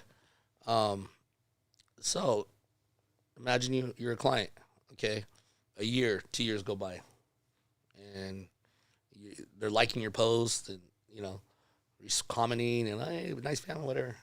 Okay.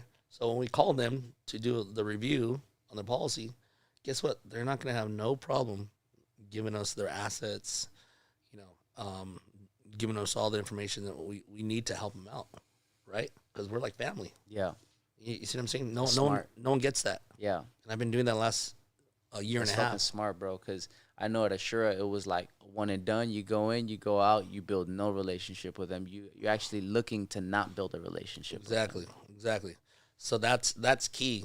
And I require my agents to add them. I was like, and here's the deal. If they don't add you on social media, it's going to be no sale anyways. Yeah. Because that means they're not serious. Yeah. Because obviously they're not going to give you their social and their bank account information if they don't want and they don't want to know who they're giving it to. You know what I mean? Right? Yeah. But that's what's key, and that's what I'm doing that most people aren't.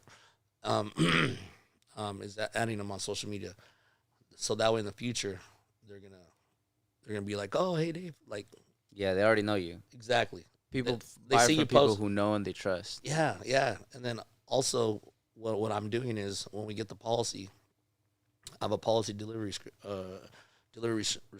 where we call them and we tell them like, hey, great news, we got your policy. Whether the company's going to email it to them or the company is going to, or if we have it and we're going to overnight it to them, and we just tell them, hey, are you satisfied with our service? Do you have any other questions? Oh no, they're like, oh okay. One thing we prioritize here at DTLA is giving our clients good customer service. Now that we came through for you, who's one person you think that could benefit from the leave benefits, and we could come through just as we did for you? And then they give us referrals, dude. And then we ask them to give us a shout out on their social media. You know what I mean? So you turn one lead, and you build it organically. Yeah. Well, it starts with that one client and coming through for them, and we don't ask for referrals until we prove to them that we're worthy of them. Yeah. And that's why I told my agents. Can I see your scripts? Absolutely. Yeah. Like right now? No. Oh, okay. Nah, like later, because I'm listening to some of the wording that you said, and I think it'd be really great to implement them on the podcast. After it's over. Yeah, I'll give you the script. Sure. Absolutely. Thank you. Anything for you, bro. All right. Yeah. But there's overall, I'm kind of like restructuring my business platform in the way, and before, it was like you didn't have an emotional connect with the client, and it was just like I didn't like that, a cookie cutter system. It was no, where the real money is, and relationships. Yes, and the real benefit is as long as these people know that you actually care about them. Yeah, and you're not there just for a sale, they'll go with you every time. And I remember, and this happens to everybody. I remember, I was on top of my game. Yeah. Here, I'm gonna lower the AC. Yeah, it's fucking cold. I know. I think they're fucking with us. Hold on one second. Right. I'm gonna use the bathroom. Okay. What do they got? They got the COVID. COVID's fucking weak. It's actually not. I got hit with COVID. So did I. How did you get it? Or like, how did it affect you? All right. How did it affect you? Nothing. COVID? Yeah. I thought it was a bad hangover, bro. It does feel like that. Low key funny shit is we all saw it in the news here in Redlands, right? Yeah. In LA, everybody was getting it. It's too, David. Fuck you, doing. And then no one in Redlands had it, right? All right. And then one Sunday, I remember we go down to a bar here at Darby's. Okay. And and there's like 50 of us. Someone's birthday, right? So like all the Redlands was there. You know what I mean? Like all the big circle. And then sure enough, I guess one of my boys' wives, a nurse, and she got it. She didn't know. And then Everybody got it. everybody got it. Shit. All the Redlands got it, bro. Shit. So that was on a Sunday, right? Yeah. And then like on a Tuesday, like on Monday, I was like, I just thought I was a bad hangover because we did like, we ran it hard and stuff. And then I was feeling like shit Monday, and then on Tuesday I was just like coughing. I was like, I felt like death, but I had a couple of my Las Vegas agents down, and then so we went downtown, take them to dinner, entertain them. You know what I mean? Because in my job, it's a lot of entertaining. You know what I mean? Where there's clients, whatever. And then I went out, and then I met up with these other friends, and I was just sick like a dog. Dang. So I go, and then and these are my wealthy friends. This is like my millionaire friends, and I get them all sick. But I didn't know. Yeah. You know what I mean? And everyone was just down for like Shit. a week. You know what I mean? But whatever, it is what it is. Yeah. We just joke about it now. That's funny. Yeah. That's funny. But yeah, it is what it is. Whatever. Fucking the people at the Wuhan lab, they can't fuck with this. I'm still living. Better luck next time. Yeah, I got that shit. That shit hit me pretty hard for like a good 2 days. 2 days, and then I had it for a week. I mean, I had a lot of clients in the hospital. Oh shit! I mean, I know a lot of, How many of your clients died because of COVID? None died because of COVID. I know. Wow. I got a lot of close calls. There's like 5 that called me like last month when this round 2 came, and they're all That's crazy. Out of your 12,000 clients that you had, none of them died from COVID. I mean, but I know a lot of people that died. Yeah. Right. But here's the thing. Like, they're sick anyways. They're overweight. Yeah. Like, I know it affects diabetics a lot. I mean, they would have died if they would have, got the flu. I mean, these old people, they would have died anyways. You know what I mean? Well, whatever. It is what it is. But knowing that none of my clients died from it, they were hospitalized, but they all made it through. That's good. A lot of close calls. That's good. I got a lot of calls, and I got a lot of messages, clients saying, hey, I'm in the hospital. I don't know if I'm going to make it. Just so you know, just keep in touch with me. Yeah, what'd you say? New phone, who's this? Nah, bro. I'm very passionate with my clients. Yeah. I'm fucking with you. Yeah. Actually, it was a stupid, like, you don't want to ever change your phone number in this business, Yeah. because a client, I get calls, clients 10 years ago, and they're like, hey, this and that, whatever. I call, and I want to renew my policy, or my wife, my husband wants one, my sister, whatever. So, in business, don't ever change your phone number. Keep that shit. I remember a few years into this business, my wife made me, and whatever. Luckily, I was beginning my career. But yeah, you always got to keep the same number. Yeah. Even if you get stalkers and haters that are sending you messages and calling you from fake numbers, whatever, just deal with it. Yeah. You know? Yeah, for sure. Yeah. If you ain't hating on, you ain't shit. That's what I say. Right? I guess. Yeah, no, for real. Yes. I mean, yeah. Yeah. I can see that. Yeah, of course. Right. Yeah. Yeah, I have a rule though too. All right. Yeah, tell me about your rules of life. I'm curious about this. A, don't go out past 10 p.m. Okay. That's the knuckleheads are out. All right. Don't go out past 10 p.m. 10 p.m.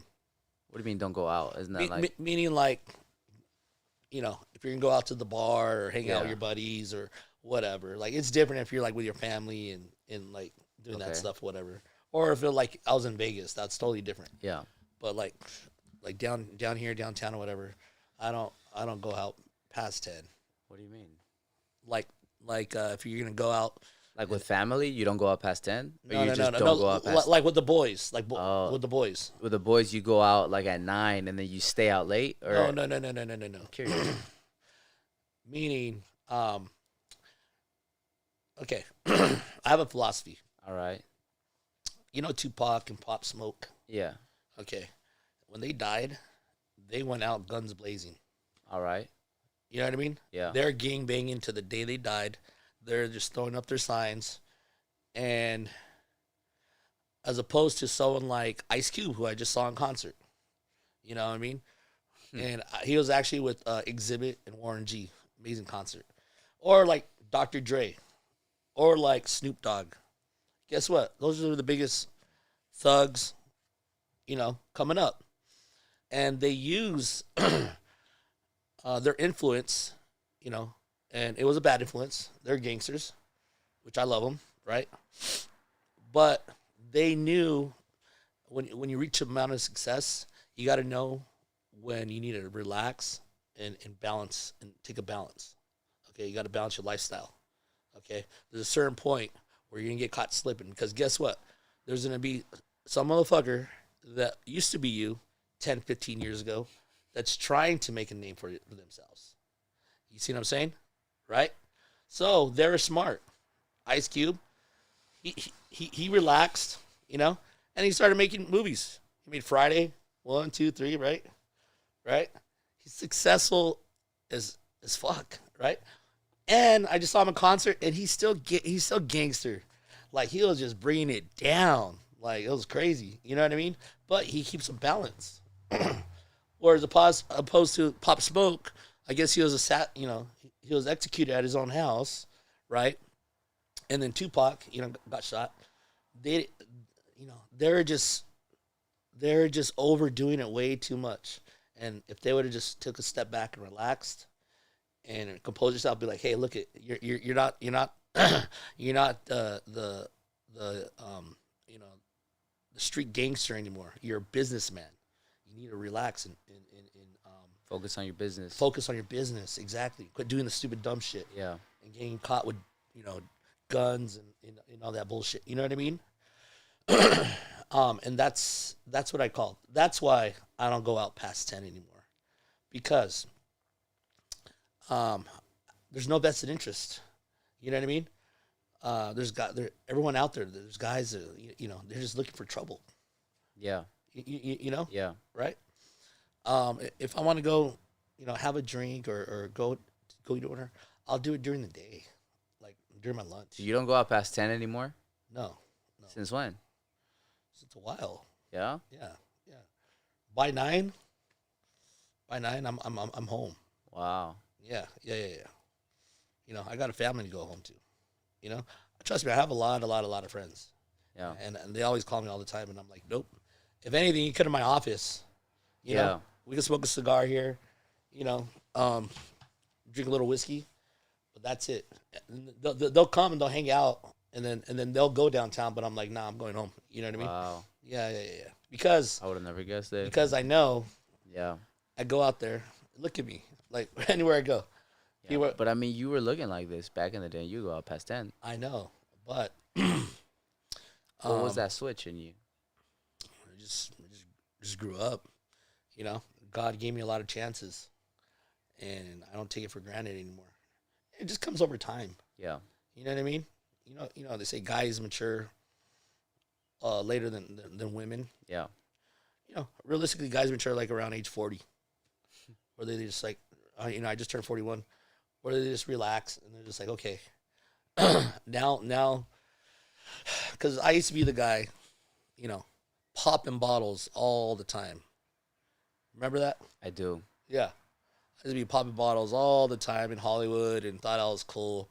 And I thought that was life. No, it's a waste of time. Yeah. All those people, I don't even know who they are. Like, I don't even talk to them, Yeah. What's important in life is just your family, and your business, right?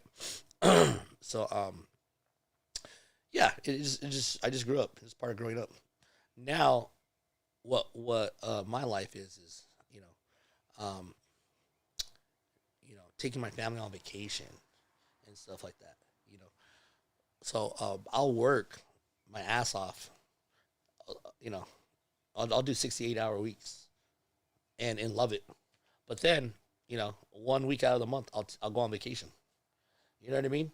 Because it's a give and take. Because my family, there has to be a balance, right? And I was very fortunate enough that, 2 months ago, I qualified and I went to Aruba with the Lions Group for a whole week. Nice. Where's Aruba again? Aruba? Yeah. What country is that in? It's its own country, I think. It's over by, I don't know. It's far away. It had one. It's in Europe, or where is it? No, it's in like past Florida, Okay. past the Keys. I don't know. And then? Anyways, I went out there, right? And I took my wife, all my kids, my mom, and my wife's mom. Okay? And this is the reason behind that. Alliance Group were very family friendly, right? Usually when I would go to conferences like for Shura and Pro Financial, okay, you could bring one guest and no kids, and you know what I mean? No, Alliance Group, they're very family friendly, and I saw all the MGAs, which I am, people that own their own companies, they're taking their parents. So I was like, how cool would that be? So I did it just so all the negative stuff that they've probably heard over the years and all the long hours and all this bullshit, they could actually see the fruits of my labor. You know what I mean? Yeah. Okay. And it was amazing to take my mother-in-law and my mom, 5-star, everything, just to the T, just VIP, just all out. And now they just look at me different. They're just like, they're proud. They're like, that's my son. When I was up there getting awards and stuff like that, it was amazing. Yeah, this industry is pretty lucrative though. I mean, I already qualified for a trip to Marco Island out there in the Florida Keys, but I'm just gonna. That's in the beginning of next year. But I'm just gonna take my wife on that. That's gonna be our little getaway. I'm not gonna take everyone, And then I'll also qualified for with Foresters Financial, a 7-day cruise out in Italy and all those islands, right there. Yeah, stuff like that. Very nice. We're going to Tulum in January. Yeah, work hard, play hard, buddy. Yeah. Good balance. For sure. Yeah, man, I just started like actually working hard. Like when I was working with you, I was working hard, but I mean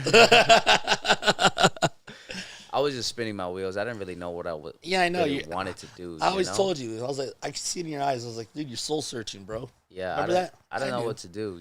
I know. Your foot was never all. You had one foot in, one foot out. You were never all the way in. Yeah, because it wasn't me. I know exactly. It wasn't me. And you have to do whatever it is that, because now what you're doing now. Yeah. It's just like you love it. Yeah. You have to be passionate about what it is that you're gonna do. If you're going to devote so much time and energy, you know what I mean? You can't fake it. Yeah. And I'm glad that you found your calling. Your calling. just like, I found mine. Yeah. And so you could relate Yeah. as to, like, it doesn't matter if you work 5 hours or 14 hours. It doesn't matter. It's just like, whatever. Yeah. Until you get the job done. Exactly. Yeah. People don't get that. And then when you get the job done, it's like, now I could. Yeah. Now I could. Yeah. But most people don't get that. Yeah. You know? It's so satisfying too, because I remember, even when I was making pretty decent money in insurance, a couple months here, a couple months there, but it was never really satisfying. Right. It wasn't like I just didn't. It wasn't my calling, Exactly. It wasn't exactly. my thing. I'm glad that you found it. Thank you, man. Thank and you. now you could truly be successful. Thank you. And being successful is you have to love what you do. Yeah. Right? Yeah. And I appreciate you for being somewhat patient. And actually, you know what? You were pretty patient. Now that I look back on it, you were very patient during that time. I mean, yeah, you talk shit, but but it's my job. Yeah, that's my job. Yeah, it's all love, Yeah, I'm not there to be your best friend. I'm there to be Yeah. your mentor. When you fuck up, I'm gonna tell you fuck up. Hate it or love it, whatever. It is what it is. But it was good times. Good times. I definitely learned a lot. Yeah, and I appreciate you saying that. I definitely learned a lot. Yep. Definitely changed my mindset on a lot of things. A lot of things. Yep. Too many things. Yeah, and you gotta understand my viewpoint, man. When people come in for interview, I mean, I get people from all walks of life. Yeah. And then your time is valuable, and you don't know who to give your time to. Yeah, so it's just like, I'll have people with green hair or with piercings or like you get green hair people. I got people all walks of life. That's funny. And I'm just like, I just try and conform them to. Yeah. At the end of the day, you got to have these, the Qualities, clients. Yeah. You have to have the clients view you as a professional. Yeah. You know what I mean? And I know within a week or two if they're gonna be able to do it or not. You know what I mean? But I can't be Captain like Save a Hoe and shit and try and fix everybody. That's funny. But I try. Yeah. But I try. But yeah, at the day, like, it's either you got it or you don't. Yeah. It's not personal. Whatever. Wish you the best wherever you go. What do you talk to Garrett about now these days?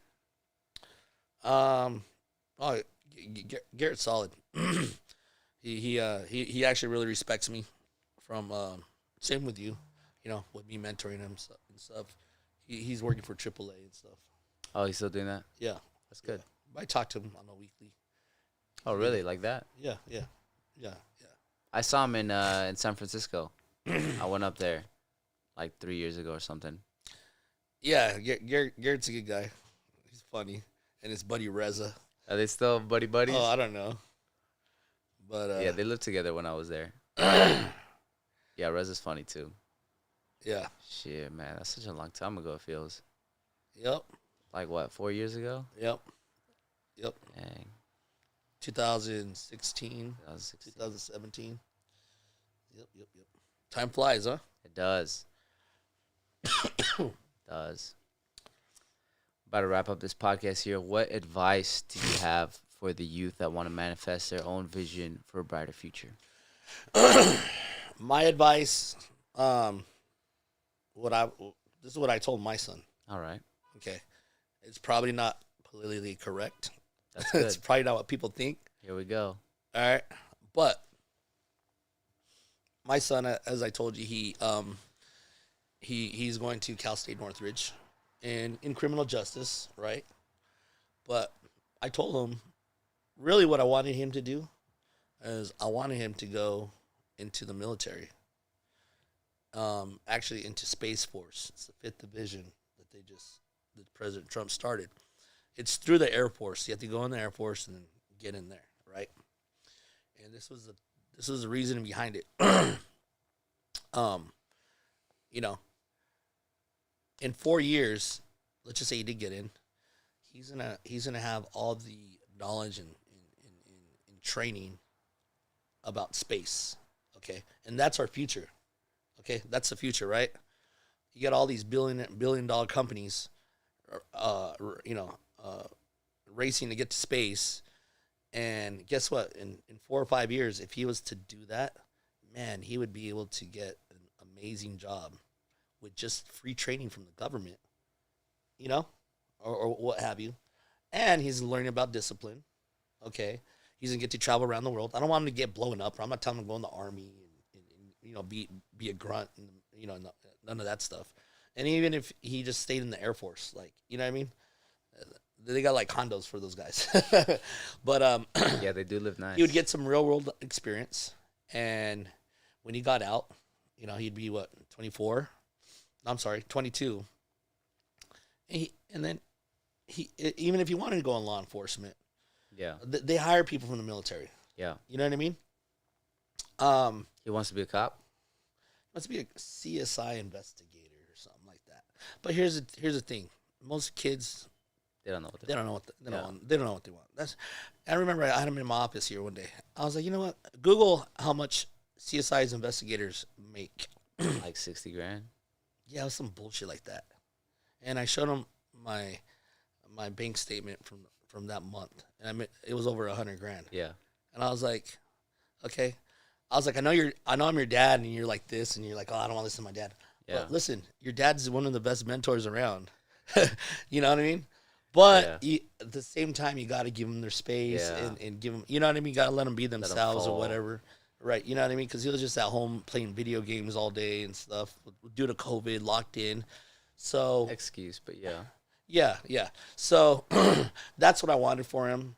He didn't know. He didn't see it. He doesn't know that that'd probably be the best thing for him. But so he went to college and he's excelling. He's doing real good. And I was just like, dang, is he gonna go to college and still be playing video games? Nah. He on his dorm, like he's a social butterfly now. I never seen this part of him. Because it was a catch-22 because growing up, you didn't want your son to be like bad and on the streets and getting in trouble, and hanging out with gangs and doing drugs and all this shit. He was such a perfect kid, got straight A's, but he was just always at home. So they're just like, okay, now it's time to go to the real world. Mm-hmm. Okay, you don't want to be fucking a guy that lives in your parents' basement and shit. Yeah. You know what I mean? Yeah. So it just worked out perfect. He's flourishing over there. That's great. And he doesn't even want to come home. Right, and he drives and has his own car and shit. Yeah, and then on his door, like on his level, he's like, yeah, there's like 14 girls and like only 4 guys. So every time I talk to him, he's hanging out like 4 or 5 chicks. And I'm like, oh my, he's like, yeah, dad, there's one girl, she's a stalker and stuff like that. So whatever. He's doing it, and I just did it just to get him out of the house to get some world life experience, just for him to know that, geez, it costs money to get gas, to eat. You know what I mean? Yeah. Type of deal, whatever. So we'll play it by ear. But how many years is he in now? He just started. Oh. His second month. Yeah. He just started right now. A lot happening. So my philosophy is, I mean, unless you want to be a doctor or an attorney or an engineer where you need skilled training, and you need to have a master's or a doctorate degree in something, and you don't really know what you want to do, I mean, really nowadays, like college 20 years ago, it was required, to get a decent job. But now, it's just like I see ads out there, and, let's just say you're going to make $17, but if you have a college degree, you get $1 more an hour. Like, what the fuck? You know what I mean? My advice, if you want to be successful, you got to be an entrepreneur. Straight up. You got to work for yourself. And whatever you're passionate about, whatever it is, whether it's this, whether, you want to open a nail salon, just there's so many different things. You want to open a taco truck, it doesn't matter. But you gotta be an entrepreneur to make money. That's the only way to be successful nowadays. Okay? That way you don't have to answer to nobody. Straight up. Boom. Boom.